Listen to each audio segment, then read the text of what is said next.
Hey, this is Jeff again with Diva Hall of Interest, reiguideservice.com, reiguideservice.com. I want to do a real quick video and talk about the process. I'm going to try to make this as quick as possible. First step is you got to find a property, something that you think might be a deal. When you think it might be a deal, it's something that you're interested in, you need to do analysis or have someone do analysis. That's what I do for people. But the analysis needs to be done regardless. That's finding out how much it's going to cost to do all of the things that are needed to get it to a point where you can sell it. There's a balance point, right? Like you can only put so much money into a house in a neighborhood that the highest house cost in the neighborhood is $200,000. You might be able to get $220,000 for it, but you're not getting $500,000. So there's a limit to how much money you can put into something and get back out of it. So whatever the maximum ARV in that neighborhood is, that's what you got to put into it. That's what you got to figure out. You got to do the analysis. So it's like, okay, there's a $200,000 neighborhood for me to do all the life safety, code, all that stuff, and then do all of the granite countertops and wood flooring, whatever it is that needs to be done to bring it to the level of what's done in that community. That's the full analysis.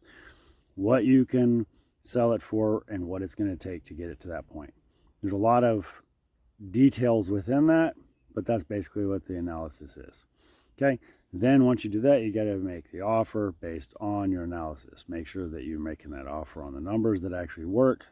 They have to be reasonable, of course. You don't want to go offer someone $20,000 on a house because, unless it's lot value. And even then, most of the time, if you're making an offer on a property at lot value, those are real sticky. I wouldn't do those if I was a newbie for sure, because if you're paying lot value, but then you have to tear down a building or a structure or something, that could cost you $10,000, $20,000, $30,000, depends on what the structure is. And then you got to do site work, prep work. Maybe you got to get rid of some stuff. Anyway, that's why gas stations are very difficult, because if they have the older tanks, you got to pay to have all the tanks pulled out, new tanks put in, EPA regulations, all that kind of stuff makes investing in those difficult. But I digress.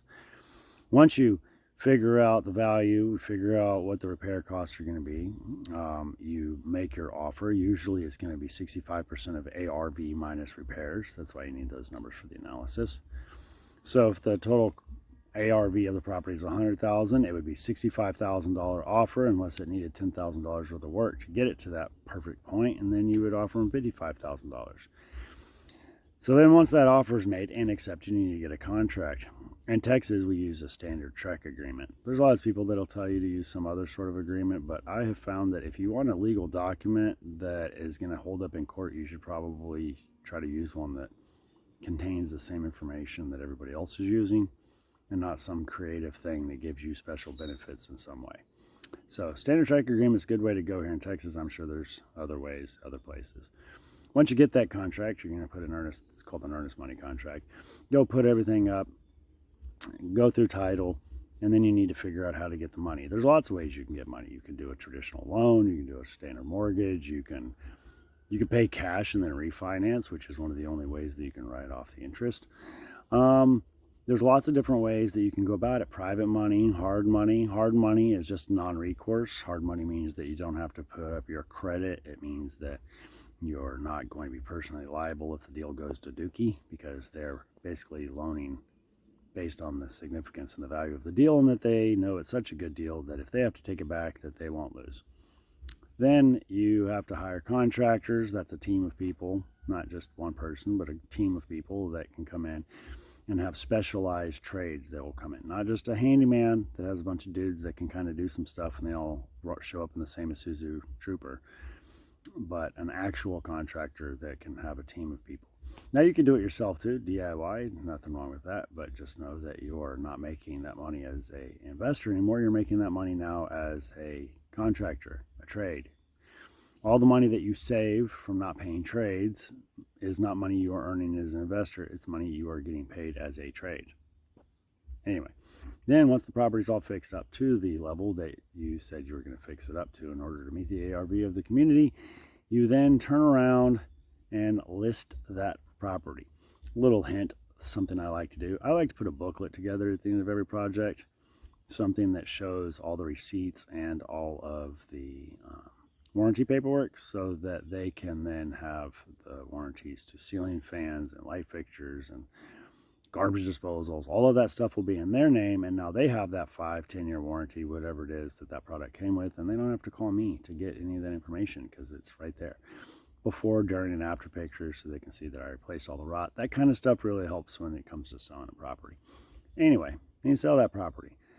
You get a realtor to do it. You can do it yourself, either one. Reverse process of that title thing. They put up a contract.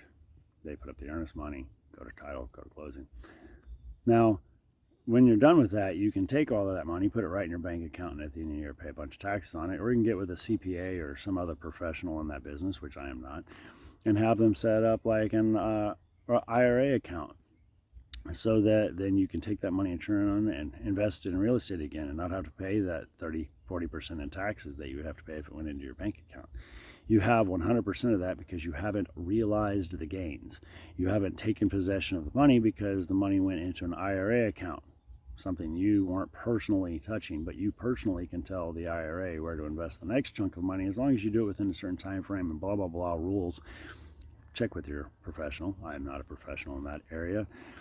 And you can start to realize that there's not just a business of flipping properties, but also maximizing the return on that investment, making sure that you're getting every nickel out of the project that you deserve, and that everybody else that deserves nickels is also getting their nickels. That way you can be blessed, bless others. If you have any questions, feel free to reach out. I'm always happy to help you maximize the return on your investment. It's specifically what I do. I will not work on a project where I cannot make you make more money. Wouldn't make any sense. There has been projects, and there are projects where I make it so that you make some money because you weren't going to make any money. But I suggest you call me before the problems are so bad that you're just trying to break even. That's never fun. Anyway, reguideservice.com, reiguideservice.com. My name is Jeff. You have a blessed day and bless others. Later.